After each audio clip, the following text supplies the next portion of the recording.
অনির্দিষ্টকালের জন্য এইচএসসি পরীক্ষা স্থগিত হয়েছে। কবে পরীক্ষা হবে সে ব্যাপারে ঢাকা শিক্ষা বোর্ডের চেয়ারম্যান কি বলেছে সেটা আমি বলছি।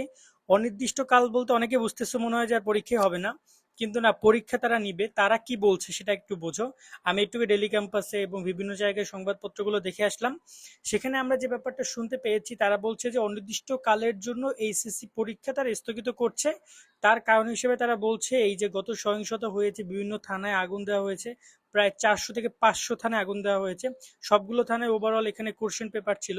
সো এই জায়গায় তাদের কোশ্চেনগুলো পুড়ে গিয়েছে, এবং তোমরা যারা চালাক আছো তারা তো প্রশ্নপত্র গিয়ে ওই থানা থেকে নিয়েও আসছো, সেগুলো আবার ফেসবুকে দিছো। সো এই জন্য তারা চিন্তা ভাবনা করছে যে পরীক্ষাটা এই মুহূর্তে তারা নিবে না। 11 তারিখ ভূগোল দ্বিতীয়, 12 তারিখে তোমাদের রসায়ন প্রথম, ইসলাম ইতিহাস, ইতিহাস প্রথম, এরকম যে সাবজেক্টগুলো ছিল ওই রুটিনটা আপাতত স্থগিত। এখন তারা নতুন রুটিন আবার দিবে, কারণ এই প্রশ্নপত্রগুলো তাদের ছাপাইতে হবে, তারপরে তারা তোমাদের পরীক্ষা নিবে। এখানে একটা কথা বলি অটোপাস নিয়ে। দেখো, অটোপাস কখনোই শিক্ষা মন্ত্রণালয় থেকে ওরকম ভাবে দিবে না। যদি তোমাদের এই ব্যাপারে মানে পরীক্ষা যেহেতু অনির্দিষ্টকালের জন্য স্থগিত করেছে, এই পরীক্ষা তারা 15 দিন পরও নিতে পারে, চাইলে 1 মাস পরও নিতে পারে, চাইলে 2 মাস পরও নিতে পারে। একটা অনিশ্চয়তার মধ্যে রেখে দিল তোমাদেরকে।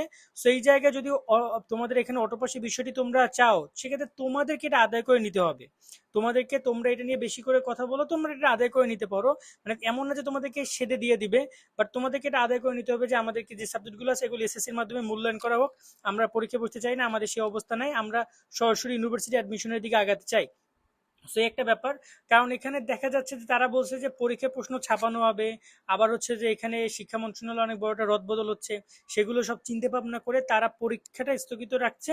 এক্ষেত্রে পরীক্ষা স্থগিত বিষয়টি নিয়ে হয়তোবা তারা আরো খুব ডিটেলস বলতে পারে, বাট আপাতত এই আপডেট যে পরীক্ষাটা আপাতত তোমাদের আর 11 থেকে 12 তারিখ হচ্ছে না, এবং সেটা কিন্তু গতকালকে আমরা বলেছিলাম যে পরীক্ষা হচ্ছে না। কিন্তু এখন যে পুরোপুরি সবগুলো পরীক্ষা স্থগিত করবে, এই ব্যাপারটা যথেষ্ট অবাক করার একটা বিষয় ছিল।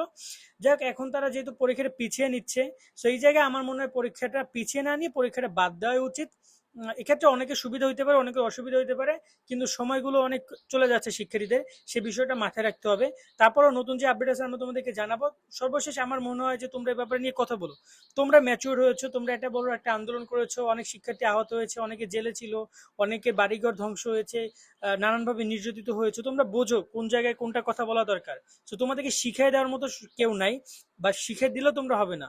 যেটা সত্য সেটা বলবা, যেটা মিথ্যা সেটা মিথ্যা বলবা। তো এই জায়গায় তোমাদের যদি মনে হয় যে না, পরীক্ষাটা আপাতত না দিয়ে আমরা ইউনিভার্সিটি অ্যাডমিশন থেকে আগাইতে পারি, তাহলে সেটা নিয়ে তোমরা কথা বলো। কেমন? কারণ শিক্ষা মন্ত্রণালয় থেকে যা দেখছি তারা এই ব্যাপারটা আস্তে আস্তে ভুলেই যাবে যে তোমাদের একটা পরীক্ষা ছিল। আমি আবারও বলছি, পরীক্ষা কিন্তু শুধু তোমাদের এখন স্থগিত না, সিলেট বোর্ডে 4টা পরীক্ষা স্থগিত, আরো বিভিন্ন বোর্ডে বন্যার কারণে পরীক্ষা স্থগিত হয়েছিল। সো একটা হযবরল অবস্থা বিরাজ করছে এইচএসসির। এক্ষেত্রে মানসিকভাবে শিক্ষার্থীরা একটা ভেঙে পড়ছে, তাছাড়া তাদের মাঝখানে অনেক বিব্রতমূলক পরিস্থিতি তৈরি হয়েছে। আমার মনে হয় পরীক্ষার আপাতত না নিয়ে সামনে একটা ফিউচার নিয়ে চিন্তা ভাবনা করা বেটার। এখন দেখো তোমরা কি করবে, যদি অটোপাসি চিন্তা করে সে বিষয় নিয়েও আমরা চেষ্টা করবো তোমাদেরকে জানানো, বাট তোমরা এই বিষয়গুলো নিয়ে সামাজিক যোগাযোগ মাধ্যম সব বিভিন্ন জায়গায় কথা বলতে পারবো বলে আমি মনে করি। আজকের মধ্যে এখানে বিদায় নিচ্ছি, সকলে ভালো থাকবা। আল্লাহ হাফেজ। তোমাদের কি মতামত জানিও।